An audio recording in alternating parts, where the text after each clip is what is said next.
O Walter Benjamin, que é um pensador alemão do início do século passado, né? Ele morreu em 1940. Ele tem um texto muito famoso que se chama A Obra de Arte na Era da Reprodutibilidade Técnica. E esse texto ele é bastante importante para a área de comunicação. Então, a gente vai falar um pouquinho a respeito desse trabalho hoje. Tá? Walter Benjamin é aquele pensador da escola de Frankfurt, né? E que, junto com Adorno, Horkheimer, né? Eles estão pensando numa perspectiva marxista as questões da comunicação social e da maneira como a comunicação social está se estabelecendo, está se reposicionando, a gente poderia dizer, né? Nesse período aí que ele está analisando, né? O texto é de 35, 36, então a gente pode dizer que ele está refletindo ali sobre a Alemanha dos anos 20, anos 30, né? É basicamente isso que está em jogo ali na colocação dele, tá? Então, o que acontece, né? Originalmente, o Benjamin começa o artigo justamente fazendo uma referência a Marx, que é uma das referências fundamentais dessa escola, né? É uma escola de estudos que se origina, né, como uma escola de estudos marxista. Então, a primeira coisa que ele vai dizer nesse artigo é colocar um conceito do Marx, que é o conceito da relação entre superestrutura, que é a cultura, né, e infraestrutura, que é o modo de produção econômico, né, e a política. Mas ele vai chamar a atenção de que essa relação, ele concorda com Marx, que existe, que as alterações da infraestrutura vão transformando a própria superestrutura, a cultura, a política. Agora, ele acha que no tempo do Marx, né, essas transformações não tinham ainda refletido no campo da superestrutura, porque ele acha que essa transformação no campo da superestrutura ela é mais lenta. Ela é impulsionada por aquilo que ocorre no campo da infraestrutura, mas ela demora um tempo até que isso aconteça, né?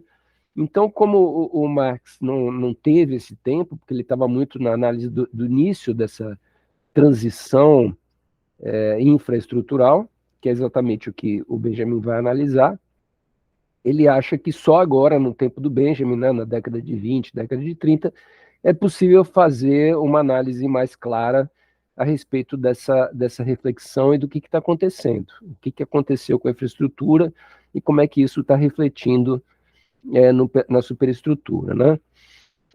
Por outro lado, quer dizer, o que o Marx previa no seu trabalho era a ideia de que essa transformação da infraestrutura com o desenvolvimento da industrialização, de novos meios de produção muito mais eficazes e produtivos, né? O que ele acreditava? Que haveria logo a seguir, né, uma intensificação das contradições de um tipo de sistema que tinha uma infraestrutura muito produtiva, mas que, por outro lado, mantinha essa infraestrutura na mão de poucos, que era a burguesia, e aí criava-se um conflito, que é o conflito de classe, entre a burguesia e o proletariado, porque a burguesia ia cada vez mais usufruindo das benesses dessa infraestrutura e o proletariado ia ficando cada vez mais miserável, né? Então, isso ia agravar a um tal ponto as relações sociais que haveria, então, uma revolução, uma tomada de poder, né? e, num segundo momento, existiria uma sociedade sem classe, que não ia ter mais duas classes sociais, ia ser uma espécie de ditadura do proletariado, né? E aí o que o Benjamin está dizendo, né? Quer dizer que essa previsão, esse prognóstico do Marx, ele ainda não se cumpriu, tá? Então, meio que está havendo um hiato, né? Que é exatamente um hiato onde as condições dos meios de produção já evoluíram, já chegaram num nível que poderiam suportar uma sociedade sem classe, né? Mas essa sociedade sem classe ainda não se deu na Alemanha dos anos 20, né? Então, com esse pleno desenvolvimento, digamos assim, dessas condições infraestruturais ainda precárias, ainda não realizadas, né? Não efetivadas no mundo, surge justamente um quadro um pouco estranho, que é esse que o Benjamin vai analisar. Quer dizer, as condições infraestruturais para virar um país socialista já existem na Alemanha, mas a Alemanha não é socialista, muito pelo contrário.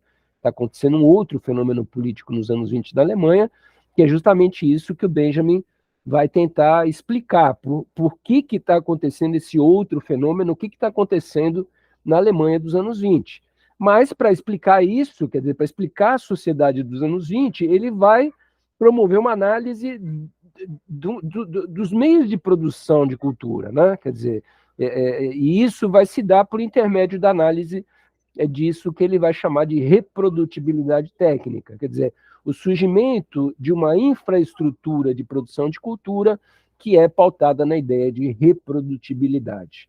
Para ele, essa é a grande marca para poder deslindar, para poder esclarecer o que está acontecendo no período. Tem que se entender o que é um momento em que existe uma infraestrutura capaz de produzir arte com reprodutibilidade. Tá? Então, ele vai introduzir inicialmente alguns conceitos importantes para entender isso. O primeiro conceito é o próprio conceito de reprodutibilidade técnica. Tá? O que é essa reprodutibilidade técnica? Né? Para mostrar o que é isso, ele vai criar uma comparação da arte que resulta da reprodutibilidade técnica em relação à arte tradicional, tá? Em relação à arte artesanal, a arte né, que a gente conhecia anteriormente. Então ele vai dizer o quê? Que a arte, anteriormente, a obra de arte, né, ela era um produto, ela era um objeto. Você tinha um quadro, por exemplo, de um pintor famoso, né? E que essa obra ela estava sujeita a, por exemplo, uma cópia, ou que surgisse uma imitação dela, até mesmo uma falsificação, né? Então, isso não quer dizer que essa obra nunca teria mais de uma, né? Mas esses conceitos de cópia, imitação, falsificação, eles justamente eram a abertura para que essa obra não permanecesse única, né? Mas, por outro lado, o que o Benjamin está dizendo? Que com esse conceito de reprodutibilidade técnica, quer dizer, acontece uma coisa totalmente diferente, que não é mais o simples fato de fazer uma cópia ou multiplicar, né, ou criar imitações ou falsificações. Não é mais isso que está em jogo, mudou a natureza da obra de arte. Essa é a primeira coisa que ele conta, né? Então, por que muda essa natureza? Né? Ele vai dizer, olha, essa reprodução técnica atingiu um ponto auge, um ápice, né? Com a fotografia, o fonógrafo, mas especialmente o cinema, que a gente vai ver mais para frente, que é o grande tema desse artigo dele, né? E essas expressões fotográficas, fonográficas, cinematográficas ganharam também um lugar na arte, né? Só que exatamente esse lugar que ela ocupa na arte, porque são aparatos técnicos que produzem o objeto, né? Por um lado, eles são reprodutíveis, né? Porque o objeto pode ser criado diversas vezes, né? E, por outro lado, libera a mão dessa atividade que, ainda no caso da cópia, da imitação, isso tinha que ser feito à mão, né? Então já é uma arte de cunho técnico, de cunho mecânico, né? Que pode ser de uma mecânica mais incipiente, menos desenvolvida, ou pode ser de uma mecânica de nível de escala industrial, tá?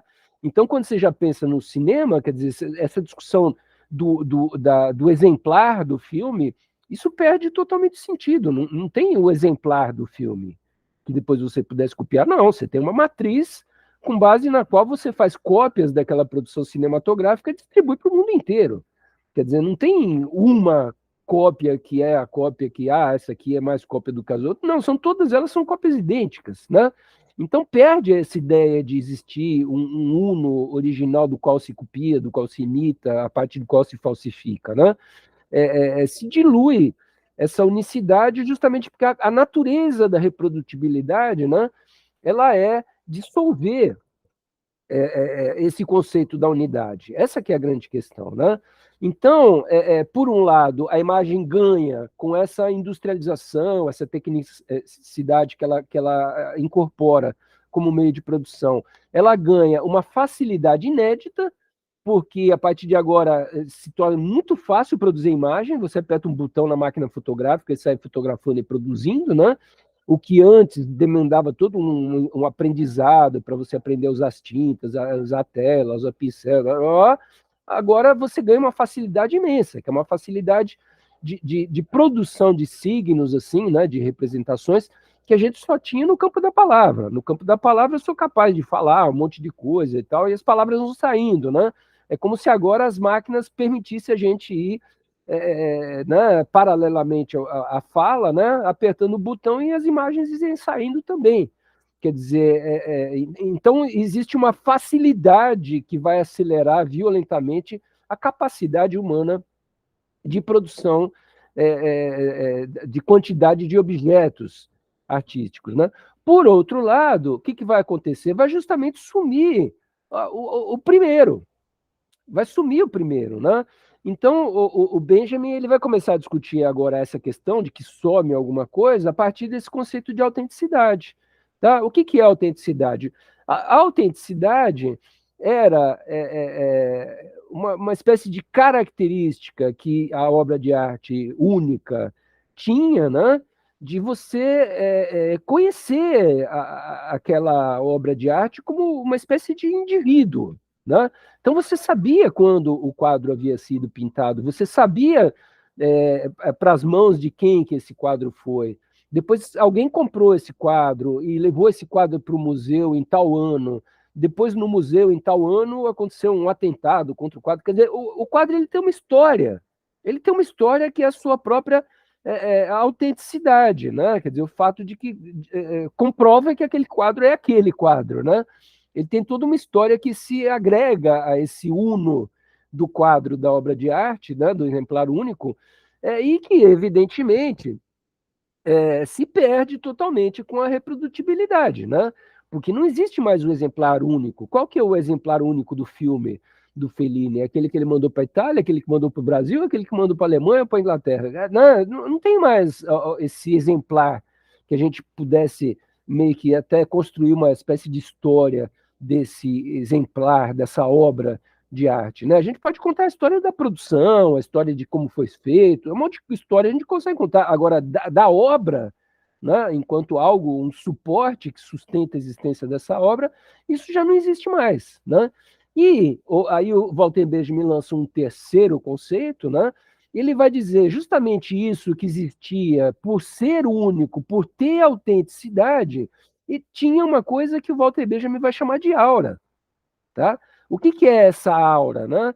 Essa aura é uma espécie de alma que esse quadro único tinha, uma historicidade, era um valor que se agregava a ele por força da sua história, de coisas que foram ditas a respeito dele e tudo mais, né? Isso tinha uma espécie de valor quase que sagrado para o Walter Benjamin, né?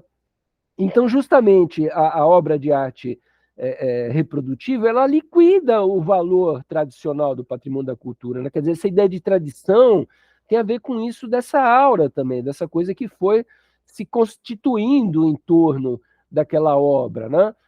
Ele tem uma passagem, inclusive, que ele fala, olha, isso não quer dizer que a tradição ela nunca mude, né? Você tem relações da tradição com a obra que podem até mesmo mudar. Então, a estátua de Vênus era vista como algo sagrado pelos gregos e foi visto como algo profano pelos católicos. Tudo bem, mas o que é importante é que havia uma tradição, havia uma análise a respeito dessa obra que podia até se transformar historicamente, mas ela sempre existiu.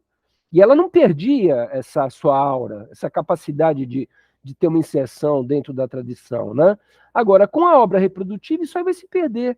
Por quê? Porque o núcleo dessa discussão da tradição dependia fundamentalmente dessa materialidade da obra única. Né? Dependia da existência desse exemplar único que ia passando por uma série de experiências, a gente poderia até dizer assim, de vida. Né? A obra tinha uma espécie de vida, que ia se sucedendo fatos ali com os quais ela estava relacionada e envolvida. Né? Mas a obra de arte reprodutiva, justamente, ela rouba essa materialidade do exemplar único. Né? Então, junto com a perda da materialidade, ela destrói a alma, né? Essa aí que vai ser a grande questão do Benjamin, quer dizer, está se perdendo aí essa aura, ela está sendo destruída, né? A relação entre a obra de arte reprodutível, a era da obra de arte reprodutiva e a aura, é que essa era destrói a aura de maneira irremediável, né? Então, o Abel Gance, por exemplo, que era um grande cineasta de Hollywood, né?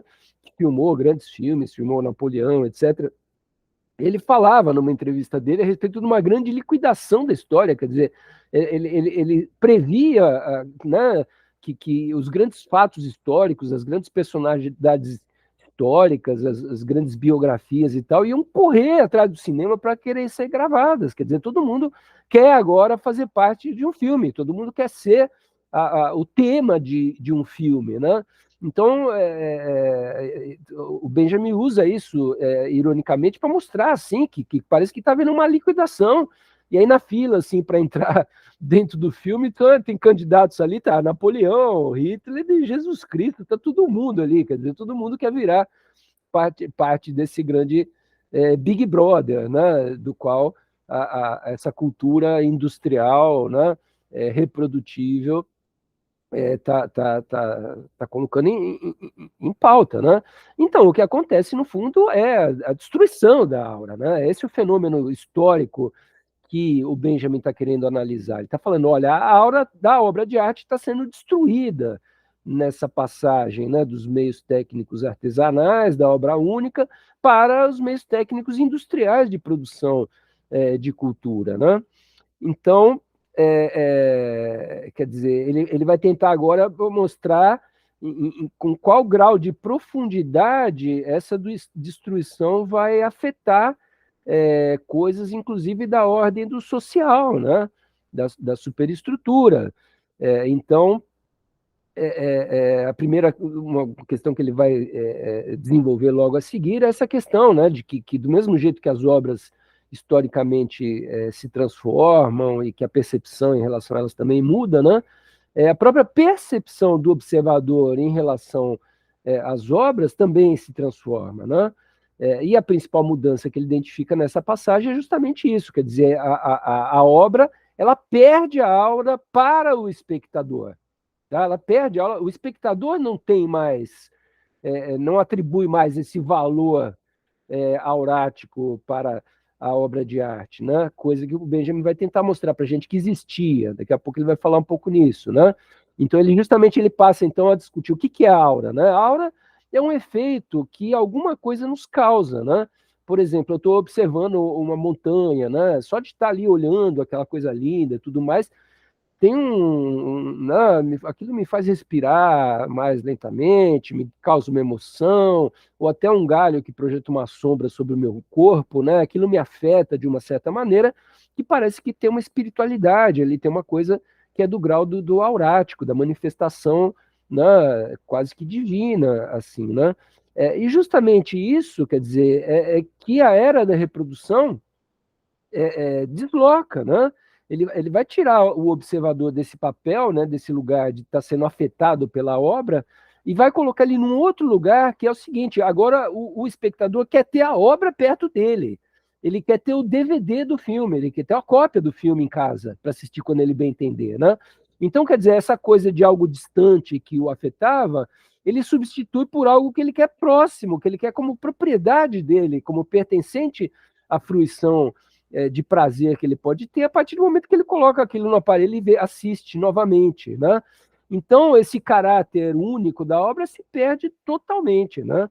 Quer dizer, não existe mais isso. O importante a partir de agora é ter o DVD, ter o som do Beethoven, a proximidade, apertar o botão e ouvir. Isso passa a ser o importante, né? E a relação aurática que eu pudesse ter com Beethoven, com o filme do Fellini, etc., ela efetivamente se perde, né? E isso, quer dizer, para o Walter Benjamin, está quase que tirando, né, a obra de dentro do invólucro que fazia parte dela, que era uma espécie de bruma que a envolvia numa dimensão aurática, né, e que ela está sendo arrancada desse núcleo. Tá? E aí, só para mostrar para vocês a importância dessa destruição, né, a importância no sentido de entender o que essa destruição ocasiona, né, quer dizer, perde-se toda um respeito que o público tinha pelas grandes obras, né? Quer dizer, quando você tinha uma obra única, para você ver um quadro do Leonardo da Vinci, sei lá, você tinha que economizar meses, comprar passagem de navio, ir para a Europa, ir até Milão e entrar lá numa capela, lá onde tinha um desenho do Leonardo, né? Quer dizer, olha o trabalho que dava você ter contato com essa obra, era quase que um ritual, né? E por outro lado, se ela ia me cobrar tanto trabalho assim, eu não ia querer chegar lá e não saber nada sobre a vida do Leonardo. Então eu ia ler, eu ia estudar o Leonardo, ia saber o que aconteceu, por que a obra está lá, qual que era o contexto, né? Então tinha eu me aproximava, eu tinha essa dimensão da obra numa ordem tão assim valorizada, né? Por causa dessa aura que ela tinha, né? Que eu me propunha a me transformar para chegar perto da obra. E se eu não entendesse uma obra a primeira vez que eu assistisse ou que eu lesse, quer dizer, eu mesmo me colocava em xeque e falava assim, bom, eu não entendi porque eu estou com uma deficiência na minha formação, e eu ia correr atrás de entender uma obra, né? É muito diferente, né, de uma postura completamente blasé que existe no momento contemporâneo, de alguém assistir um filme do Eisenstein, lá dos anos 20, né? E falar, porra, mas isso aí não tem fala, não tem som, o que é? Entendeu? Eu vou perder meu tempo assistindo esse filme.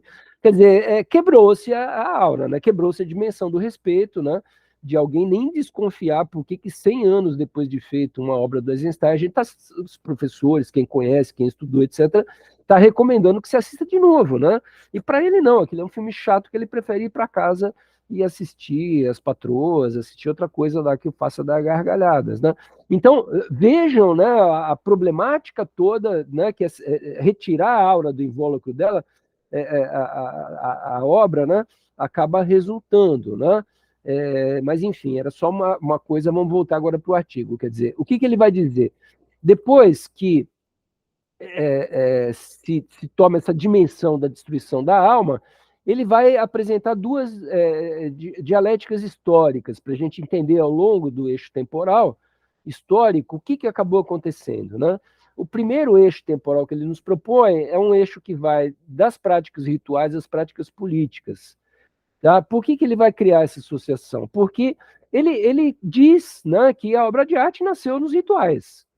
Tá? Então, as primeiras obras de arte que se tem registro são obras que estavam associadas a túmulos, a representação de mortos, né? Isso é um dado histórico, quer dizer, a obra de arte ela surge, né? Muito ligada à religião e essa parte ritualística, né? Dos cultos, né?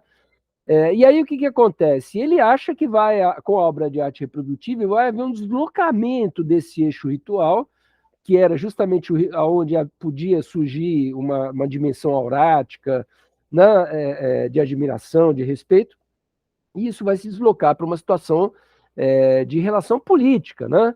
Então, vou tentar explicar um pouco melhor isso. O que é esse deslocamento? Né? O deslocamento em si é isso. Ele acha que a obra estava ligada ao ritual e se deslocou para a política. Pois bem, vamos aprofundar um pouco mais. A tradição, é aqui que ele fala da coisa da Vênus lá, né? A tradição, ela tinha uma aura, né? Que garantia, então, à obra um lugar, né? Na sua própria tradição. A Vênus, por exemplo, foi amada pelos pagãos e odiada pelos cristãos e tudo mais, né? Então, a primeira coisa que ele vai dizer é o seguinte, olha, vamos mostrar como é que se descola a obra de arte se descola desse ritual, dessa tradição, né?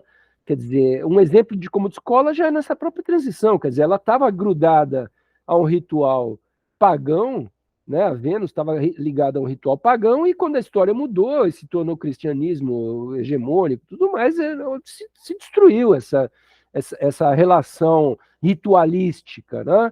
Ela perde essa relação ritualística, mantém-se só uma outro tipo de relação, que aí, evidentemente, dá próprio valor estético dela enquanto obra de arte. Tá bom.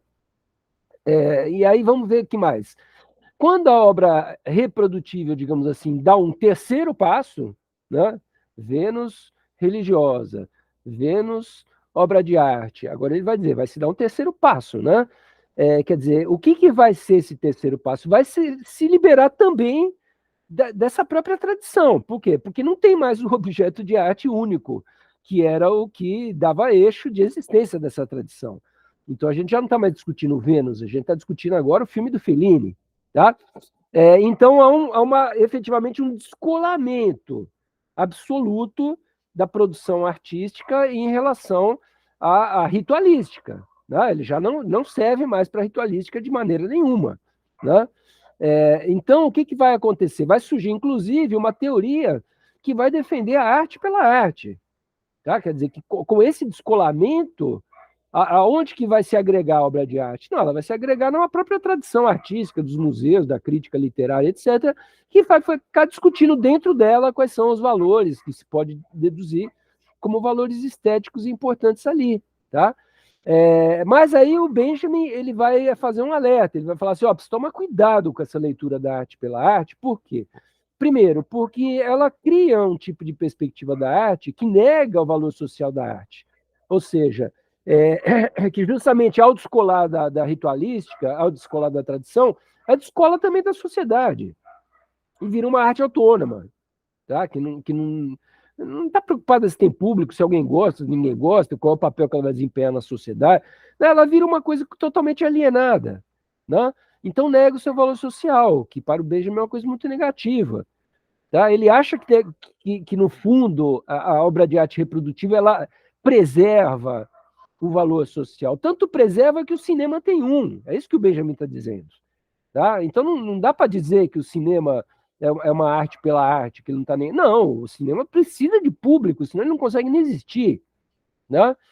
E, por outro lado, essa coisa de arte pela arte também nega, né, toda a interpretação objetiva da própria obra. Né? Enfim, você fazer uma análise crítica da obra, se tudo é arte pela arte, vira uma subjetividade tão extrema que não tem mais valoração, não tem mais discussão do gosto, né? Quer dizer, tudo isso se perderia, né? Então ele faz uma crítica dessa coisa da arte pela arte, como se a arte fosse uma tentativa de restituir uma teologia da arte independente, né? Uma nova religião da arte, o que ele acha que é um retrocesso violento. Por quê? Porque a coisa da ritualística da religião já ficou para trás. Não dá para criar religião da arte e do cinema. Tá? Então, assim, é uma tentativa frustrada, né, na perspectiva do Benjamin.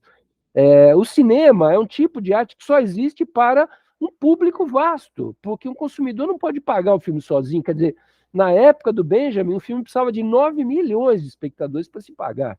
Então não tem como descolar da sociedade. Se não descola da sociedade, ela gruda aonde na sociedade? Né? A hipótese do Benjamin, por enquanto, ele acenou, gruda com a política. A gente vai ver melhor por que essa nova liga que se descolou do ritual vai justamente se agregar à perspectiva política. Tá? Mas antes disso, ele faz uma segunda análise de eixo histórico, de desenvolvimento histórico. Né? Então, ele coloca dois novos conceitos, aí, um de valor de culto e um de valor de exposição. Tá? Ele escreve ali abaixo. Né? Se dividirmos a obra de arte entre o valor de culto e um valor de exposição, a arte rupestre está num polo. Qual? Do valor de culto. A arte rupestre são aquelas pinturas das cavernas pré-históricas, né, que eram até hoje é muito estranho, né, porque eram pinturas que eram feitas num lugar que ninguém ia, era um lugar escuro, então ninguém enxergava, mesmo que chegasse, quer dizer, ela não era para ser vista, ela tinha uma finalidade ritualística, era uma crença religiosa. O cara pintava o bisão lá e ele achava que ele ia caçar com mais facilidade o bisão, porque os deuses iriam favorecê-lo, né?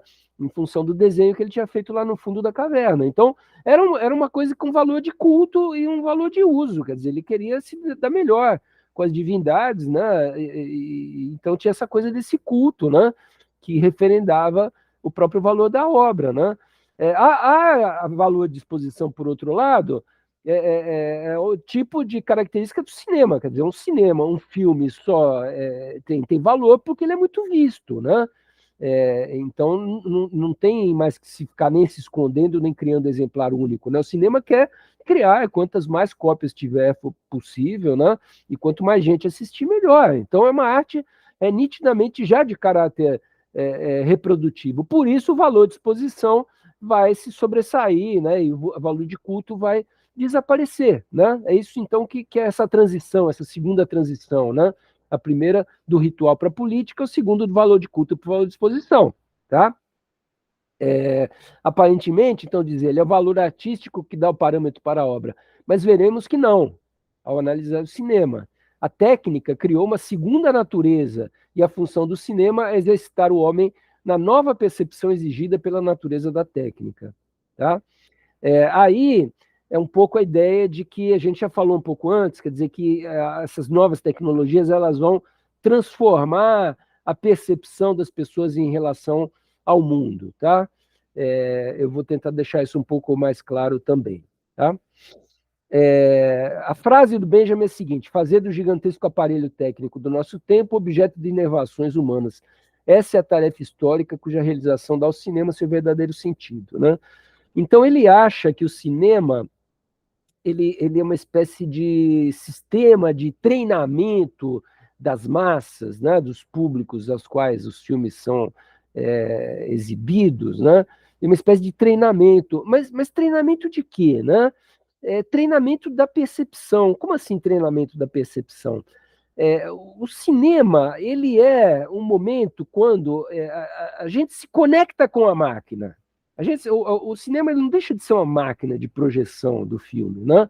Então ele não deixa de ser uma máquina que produz imagens e que coloca essas imagens à nossa disposição. Pois bem, essa nossa conexão com a máquina cria para a gente um novo mecanismo de percepção.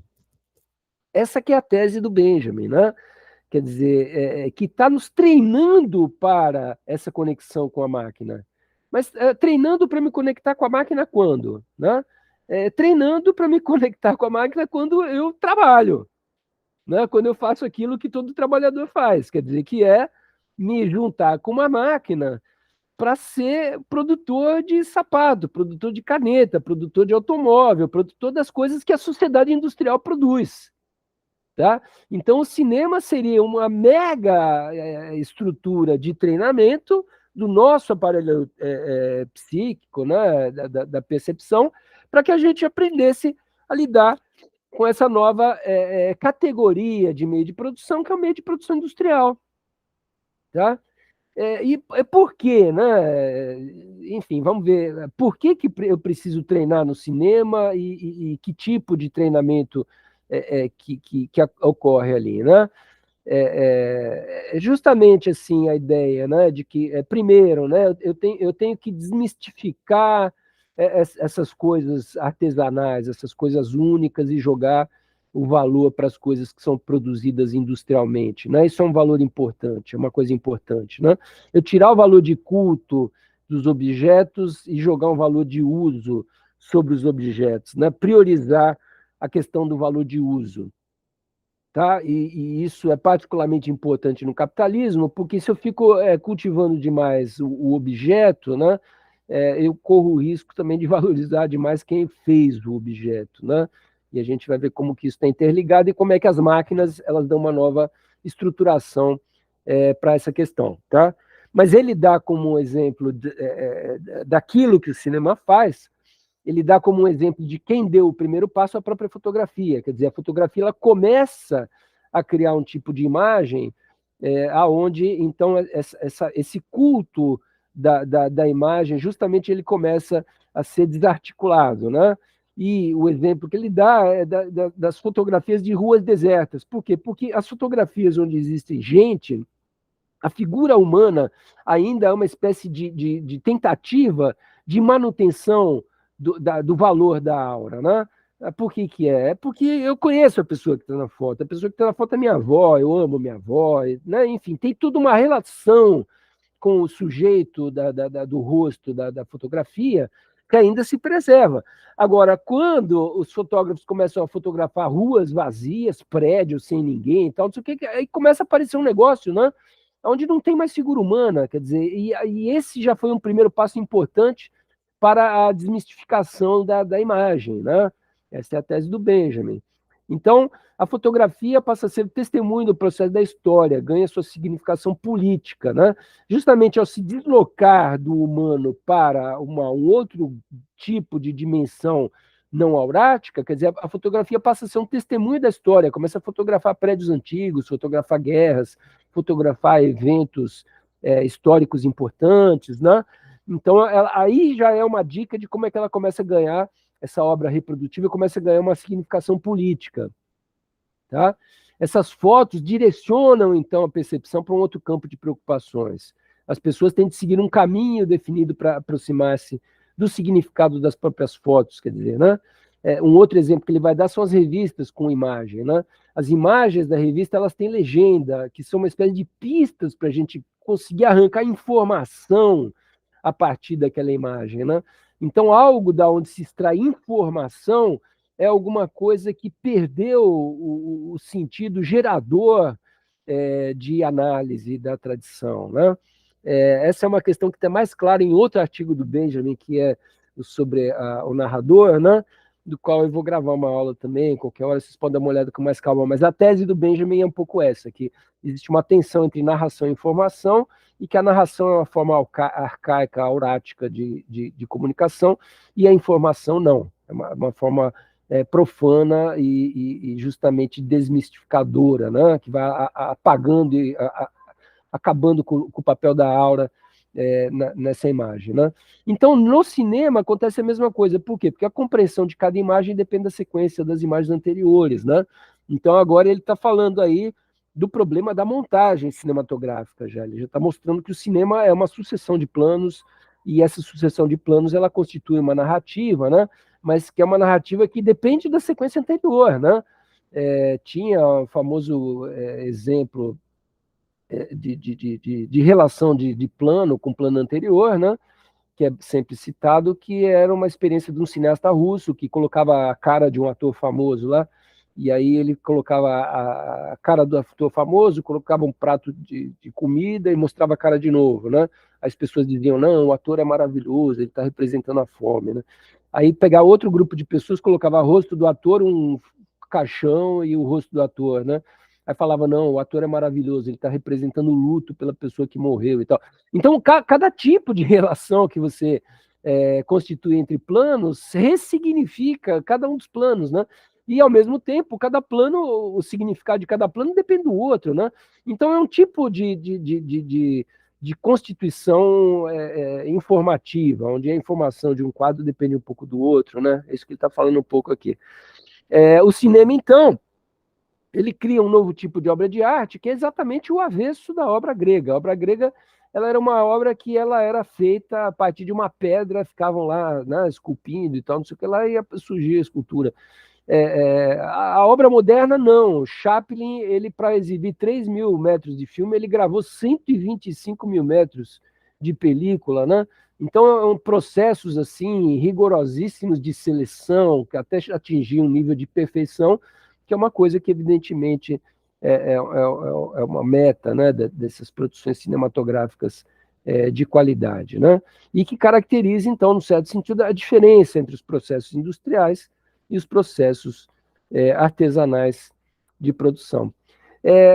Surgiu uma polêmica, então, entre artistas plásticos e fotógrafos no século XIX, né, a respeito de se a fotografia seria ainda arte, ou se já teria que ser uma outra coisa que não tinha nada a ver com arte, porque era uma coisa mecânica, de apertar o botão, o dedo num botão e tudo mais, né?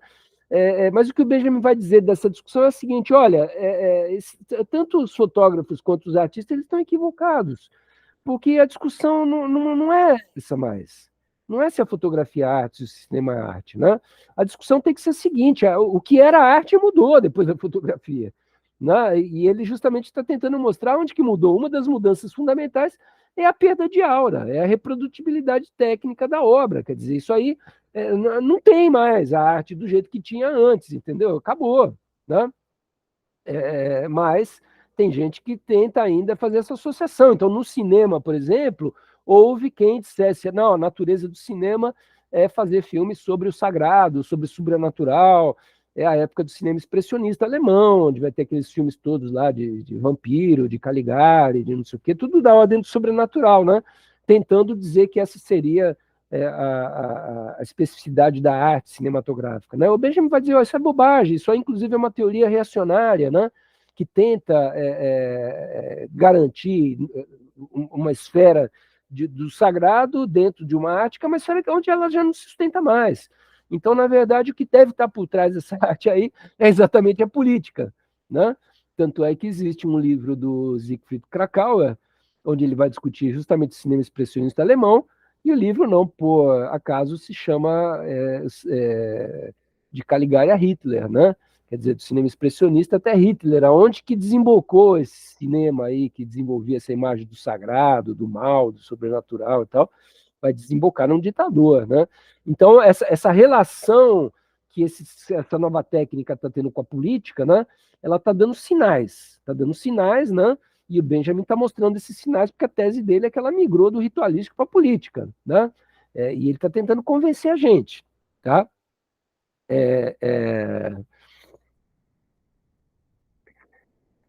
Nesse momento do artigo, ele vai fazer uma imersão muito grande nas características do próprio cinema, né? Porque vocês lembram, ele está falando lá, olha, essa arte cinematográfica, ela tem um dos papéis fundamentais dela mexer com a nossa relação com a máquina, né? Nossa relação com a indústria, com o sistema produtivo, reprodutivo em série, né? E aí ele vai mostrar como que dentro do cinema isso já afeta a própria relação do ator com o filme, né? Que ele vai dizer? No estúdio, né, o ator passa por um teste de caráter técnico. Quer dizer, o ator ele deixa de ser o que era o ator do teatro, por exemplo, né? Que era um ator que interpretava, que fazia vários papéis distintos, e daí passa a ser um ator que o que ele tem que fazer é passar no teste da máquina, ele tem que ser bem filmado, ele tem que dar um resultado que é o resultado que o diretor quer. Né? É um teste tão rigoroso quanto um teste esportivo. Né? Então, do mesmo jeito que você tem o campeão que ganha lá a prova de 100 metros rasos na Olimpíada e tal, não sei o que lá, o ator também vai ter que ser uma espécie de campeão para superar esse teste aí de todas as qualidades que a máquina vai exigir que ele tenha. Né? E quais são esses limites? Né? São justamente de se movimentar num mundo que não é mais o mundo natural, que é onde o corredor corre, é onde o nadador nada, é onde o pescador pesca, mas é um mundo totalmente artificial, que é um mundo de máquinas. Né?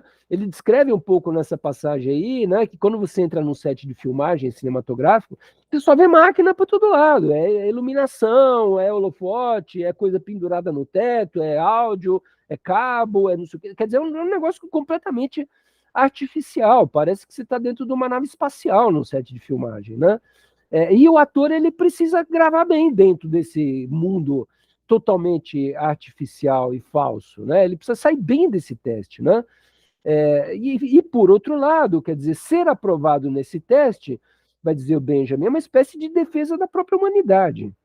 Né? Quer dizer, ele ser aprovado nesse enfrentamento junto às máquinas, quer dizer, ele comprovar sua capacidade de subsistência nessa nova realidade maquínica aí que está se formando para esse trabalhador. No fundo, o ator é um trabalhador. Tá? Ele vai se deparar, então, com um aparelho, né? E ele vai ter que defender a humanidade frente ao aparelho, né? E aí, a conclusão que o Benjamin chega é a seguinte, que quando o ator vence o aparelho e se torna um grande ator de cinema, né? Quer dizer, é uma espécie de vingança das massas que vem no ator o cara que, porra, ele derrubou o gigante da máquina e domou a máquina e virou o grande ator de cinema, né? E aí eu vou citar o Benjamin. Por quê? é diante de um aparelho que a esmagadora maioria dos cidadãos precisa alienar-se de sua humanidade nos balcões das fábricas durante o dia de trabalho. Quer dizer, a maior parte das pessoas não vence. Elas são subjugadas pelo aparelho, elas são obrigadas a entrar dentro do sistema do aparelho. Mas o cinema está mostrando que alguém que se submeta ao jogo do aparelho pode se dar bem, né? Por um lado é uma vingança, por outro lado é uma espécie de falsa promessa, porque você pode, então, dentro dessa máquina, se submeter a ser um trabalhador e tal, e ser um cara que vai se dar bem, do jeito que o ator de cinema se dá, né? Então é uma espécie de mentira, de ilusão, que o cinema justamente propaga como ideologia, né? Então, por isso aquela ideia que o Benjamin falava, do cinema ir adestrando nossos neurônios. Adestrando para quê? Para aguentar sentar na frente de uma máquina e ficar apertando parafuso 6 horas por dia, né? Então é um pouco isso que o cinema está ajudando a gente a encarar e a suportar uma situação dessa. Porque é uma situação que poderia ser insuportável. Poderia ser insuportável. Ninguém ia aguentar um negócio desse. E aí o capitalismo não teria como ir para frente, porque ninguém aguentaria ficar 10, 12 horas na frente de uma máquina trabalhando. Mas não, existem técnicas de adestramento das massas, da mão de obra, né? E aí o cinema tem um papel também nesse sentido numa sociedade capitalista. Essa aqui é a tese do Benjamin. Tá? O intérprete cinematográfico, então, ele aliena o próprio corpo, ele perde no cinema o controle sobre o próprio personagem. Tá? Até pelo meio de produção, ser um meio de produção fragmentário. Então, a produção cinematográfica, assim, você grava 5 cenas num dia, aí grava daqui a uma semana outras 10, depois grava não sei quantas. Às vezes você grava uma cena que vai ao ar depois da foi gravada antes. As magias do corte e montagem, quer dizer, você não tem mais a lógica da produção cinematográfica, não está mais com o ator. Né?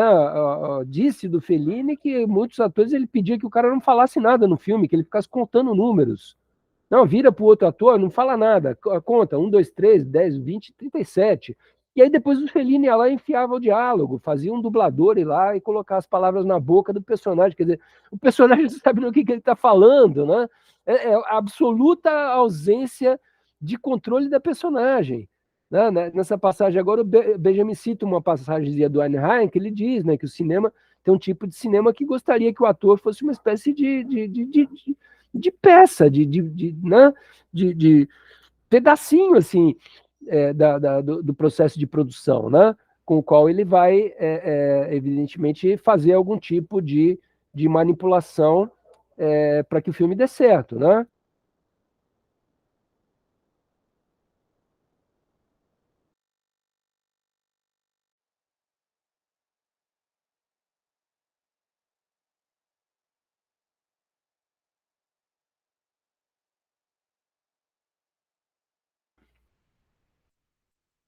Aí a passagem é essa, quer dizer, a pessoa se aliena do próprio corpo. Agora, por outro lado, se a coisa der certo, ela se torna uma estrela, né? Um ator de destaque no cinema, né? Mas aí o Benjamin já começa a dar também algumas outras dicas. Ele fala, isso aí também pode ser alguma coisa que corrompe as massas e que funciona como uma espécie de estímulo ao fascismo, né? Quer dizer, então percebam que tem coisas da política aí que vão começar a aflorar. A arte dramática é o oposto do cinema porque valoriza o ator. Já o cinema tem como ideal um ator que seja algum dia não mais do que um objeto em cena. Essa aqui é a grande discussão aí do Benjamin em relação ao ator, né? Porque o corte e a montagem roubam o controle da própria ação do ator e criam uma coisa tão artificial que você pode gravar a última cena da novela no primeiro dia de gravação e tudo vai acontecer e aquela gravação só vai ao ar no último momento, né? Então, essa maluquice do corte e da montagem que o ator não tem nem consciência mais do que ele está fazendo ali, né? Tem ator que nem lê o roteiro inteiro, lê só a sua parte lá e encena e vai embora, e não quer mais saber o que aconteceu nem com o filme, né? Então, a representação do homem no cinema é uma alienação. Agora, por outro lado, é uma alienação criadora. Por quê? Né? Porque ela tem potências de libertação, assim, né? Que aí, no fundo, o Benjamin está acenando com certeza para aquilo que está sendo feito pelo cinema russo, né? Vertov, Eisenstein, Pudovkin, né? mas que num lugar onde o capitalismo se apropriou do cinema, não tem como, porque o capitalismo é antirrevolucionário, né? E aí ele vai começar a entrar mais forte na questão do problema da recepção dessa obra de arte, né? Quer dizer, se dá um acesso, então, a milhões de espectadores que estão sendo adestrados por essa máquina de treinamento da percepção, né? E esse tipo de máquina vai criar, então, 3 personagens, segundo o Benjamin. O campeão no esporte, porque todo mundo vai acompanhar o jogo da final da Copa do Mundo no planeta inteiro, né? Bilhões de espectadores hoje em dia. O astro do cinema, que uma multidão também vai assistir o filme do Brad Pitt e tudo mais. E o ditador na política, porque o cara vai falar para milhões e milhões de pessoas, e se ele for um grande comunicador, ele vai acabar seduzindo as massas e se tornando um caudilho de mídia, né? Que é um fenômeno contemporâneo muito relevante, né? Enfim, a quantidade de visibilidade que essas técnicas de reprodução acabam dando e o tipo de repercussão que isso ocasiona na recepção, nas pessoas que estão vendo, né? Então as pessoas se fascinam pelo sucesso do esportista, se fascinam pela beleza ou pelo desempenho do ator e se fascinam com as coisas que o político está dizendo, o que nem sempre é verdade, né? Tanto quanto também é mentira a interpretação cinematográfica, quer dizer, ficcional, e a política ela vai acabar se contaminando por isso também. É mais importante se dar bem na comunicação do que falar a verdade, né? Então, percebam que alguns sinais aí de previsão de problemas por causa dessa aproximação da reprodução das obras com o campo político e da recepção social, né? Então, o político também muda de papel como o cinema e o rádio, né? Com o cinema e o rádio, o político muda de papel, quer dizer, antes você tinha um político que dependia de negociação com o parlamento, etc. Hoje em dia, a força do político é o bom desempenho, né? Midiático, né? Ele precisa saber aparecer bem para as massas, né? E isso, para o Benjamin, vai ser justamente que vai abrir o espaço para o ditador, e não podia ser diferente a percepção dele, porque ele está analisando os anos 20 e 30 na Alemanha, que é exatamente quando surge o Hitler, né, ocupando esse espaço do cinema também como propaganda política do nazismo. Tá? Então, o que vai acontecer com a recepção? Né? Ele vai dizer, olha, a recepção desfruta o convencional sem criticar, e critica o novo sem desfrutar. Quer dizer, ela, ao mesmo tempo, vai ser um pouco paradoxal, porque ela desfruta de um líder mentiroso sem fazer críticas a ele, né? E, por outro lado, o que aparece realmente de novo, como o dadaísmo, que ele dá como exemplo, né? Vai ser criticado por ser muito transformador, né? Por que isso acontece? Porque isso está na mão do capital, né? Os meios de reprodutibilidade técnica estão na mão do capital. Vocês viram a quantidade de dinheiro que tem que ter para fazer um filme, né? Imagina, algo que tem que vender para 9 milhões de pessoas para conseguir cobrir as despesas, imagina quanto que custou um filme desse, né?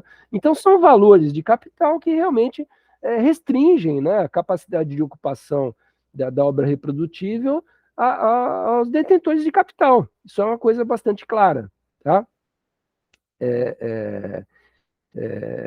Todo sujeito comum, então, teoricamente, tem o direito de aparecer em público, mas o domínio do capital sobre os meios técnicos impede, né? Essa coisa do domínio da mídia, né? Por isso, né? Aí vai dizer o Benjamin, né? A expropriação do capital cinematográfico é uma exigência prioritária do proletariado, quer dizer, precisa arrancar o cinema da mão desses caras, né? Tem que criar políticas de estímulo à produção audiovisual e tal, não sei o quê, quer dizer, para abrir outras portas, né, para esse desenvolvimento. Aí tem uma grade teórica que o Benjamin expõe, assim, do que ele acha que tem que se fazer para analisar qualquer meio técnico que surja, né? A primeira perspectiva seria estudar a evolução da técnica que atua sobre a sua forma, né? Então, como que essa evolução da arte primitiva para uma arte reprodutiva transforma a própria forma artística. Segundo, a evolução para tentar transformar em técnicas formas de arte de vanguarda, quer dizer, como é que a vanguarda tenta, então, se apropriar dessas coisas, e o dadaísmo é uma tentativa justamente de fazer isso, e as transformações da percepção do público que decorrem das transformações sociais, quer dizer, ficar de olho nesse problema dessa as consequências sociais que, de repente, essa arte está trazendo aí, como o fomento ao próprio nazismo, ao fascismo e tudo mais, né? Por quê? Porque existe essa exposição perante a massa, né? Quer dizer, que é o grande fenômeno dessa transformação, né? E exposição de quê, né? Aí ele vai dizer, olha, o cinegrafista, como cirurgião, ele penetra com o aparelho o corpo do real, né? Então, o real está sendo oferecido à exposição em massa, né? Você está pegando um acontecimento do real e está filmando, e aquilo vai ser visto por milhões de pessoas, né? Então, oferece-se, por um lado, uma imagem, né? A realidade livre da manipulação, e aí, bastante provavelmente, o Benjamin está pensando em potencialidades, inclusive revolucionárias do cinema, como o cinema do Vertov, que estava, nesse momento, aí pregando o uso do cinema documental, né, como um dos usos pertinentes, né, dessa qualidade de exposição em massa, né? Por outro lado, a recepção de arte pictórica é individual e reflexiva, né? As massas reagem contra a arte pictórica, né? Então eles são reacionários contra as artes plásticas. A recepção no cinema é coletiva, as massas gostam do Chaplin e são progressistas ao aceitar suas ideias críticas na forma do burlesco, mas reagem a um filme surrealista, reagem a uma pintura dadaísta, né? A pintura não tem uma função social, ela é pequeno burguesa, né? Enfim.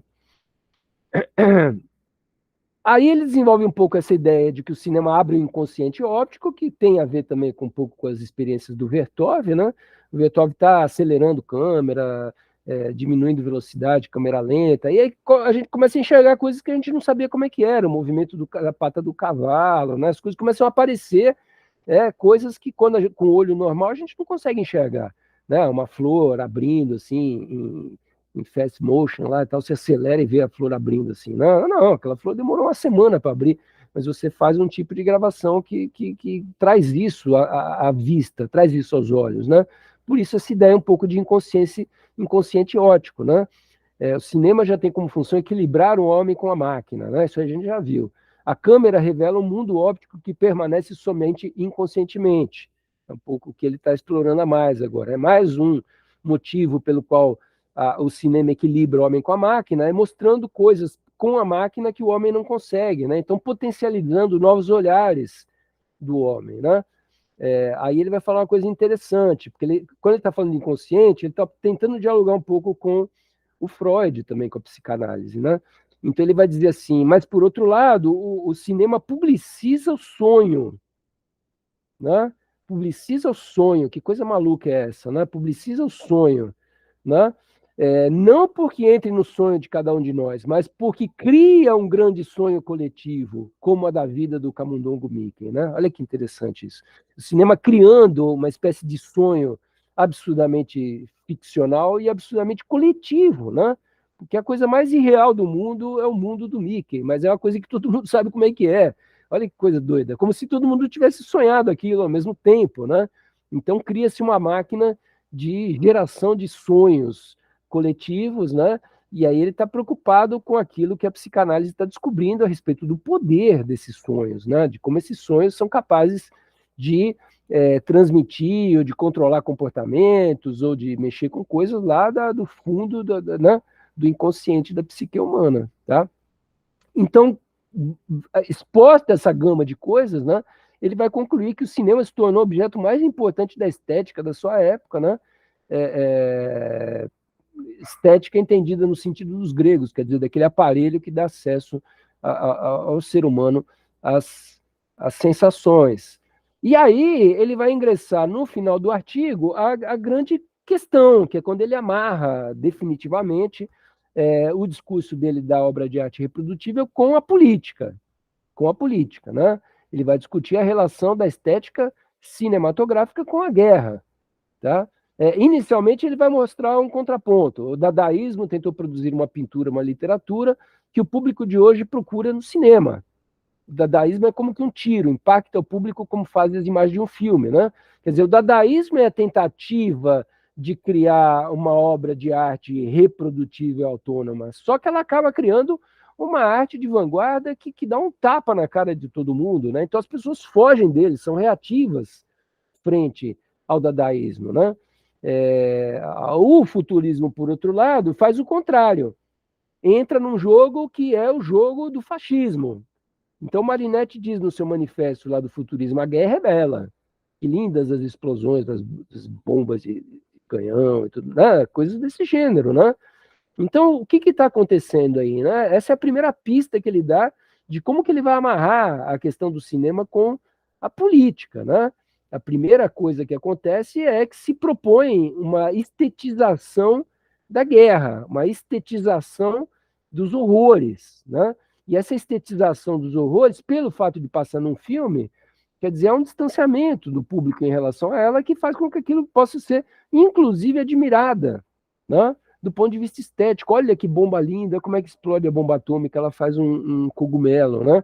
E a pessoa esquece que tinha gente ali onde o cogumelo se brotou, né? Enfim, essa é a dimensão absurdamente alienante das massas, que é você transformar um assassinato numa espécie de cerimonial estético, né? Mas não é novidade, você pensar nos romanos lá mandando matar gente lá na arena, quer dizer, é essa ideia de você transformar, né, a violência numa estetização, num fenômeno estético, numa corrente estética de arte. Olha que coisa maluca, tá?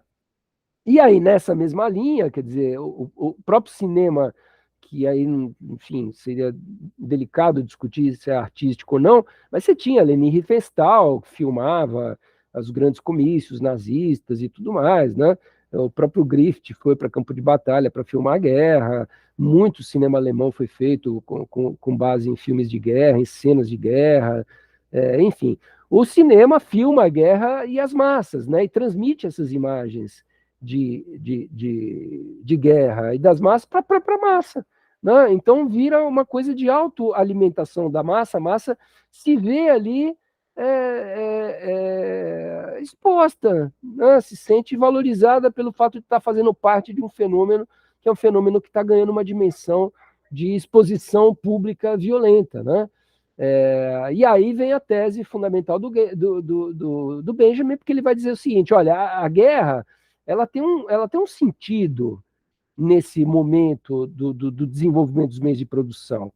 Tá? Ele vai amarrar de novo com Marx, né? Quer dizer, que é um movimento dos meios de produção, onde os meios de produção são capazes de produzir riqueza para todo mundo, né? As fábricas são capazes de produzir tudo para todo mundo, a agricultura é alimento para todo mundo, tá? Não produz por quê? Não produz porque o capitalismo tem que ganhar lucro com isso, então tem que reprimir a oferta, então produz menos do que podia, né?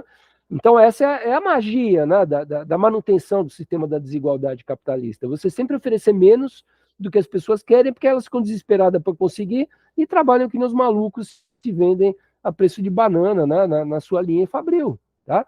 Então, o problema do sistema é o sistema capitalista. O problema do desenvolvimento técnico dos meios de produção é a restrição aos meios de capitalismo. E o que isso tem a ver com a guerra? O que tem a ver com a guerra é o seguinte, é que quando você reprime o povo desse jeito, esse povo vai virando uma panela de pressão de tensões sociais. Tá?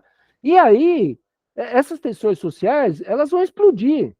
Só que o que faz o líder fascista?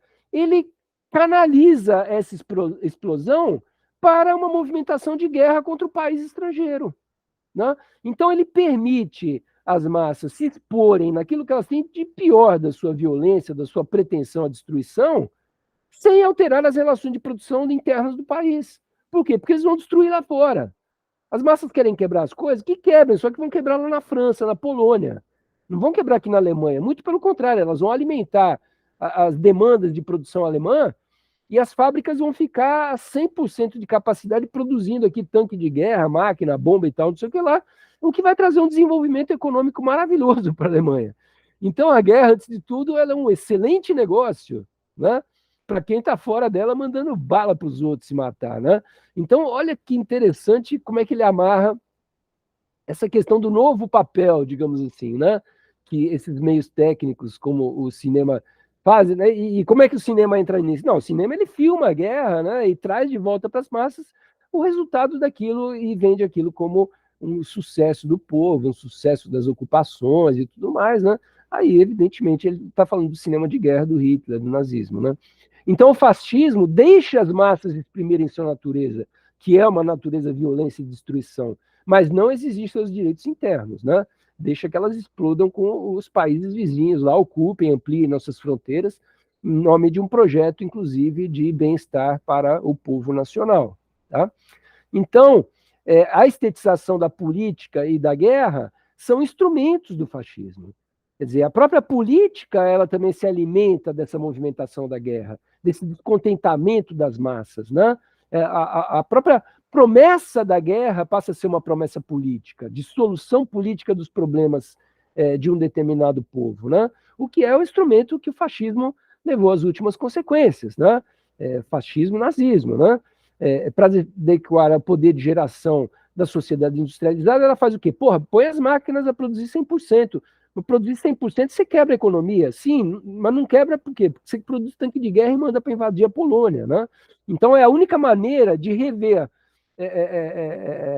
assim, a situação das massas, de capitalizar essa energia explosiva das massas, né? Sem alterar a propriedade dos meios de produção, sem rever, né, a maneira como funciona a propriedade dos meios de produção, ou seja, sem mexer com a burguesia, né? Essa que é a grande questão aí, o pulo do gato do fascismo, que nada mais é, na visão desses autores todos, do que uma expressão do próprio capitalismo. Tá? A humanidade atinge, assim, um ponto de autoalienação tão elevado que permite viver sua própria destruição com prazer estético.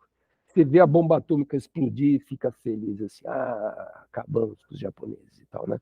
E vejam que isso não, eu não estou falando mais só de nazista, não, né? Japonês, evidentemente, estou falando de americano, né? Quer dizer, como é que essa análise ainda tem uma validade interessante. Contra a estetização da guerra, propõe o Benjamin, o socialismo responda com a politização da arte, que é exatamente o que ele está sugerindo ao longo do seu brilhante artigo aí que a gente pôde aqui acompanhar. Certo, pessoal? Obrigado. Até a próxima.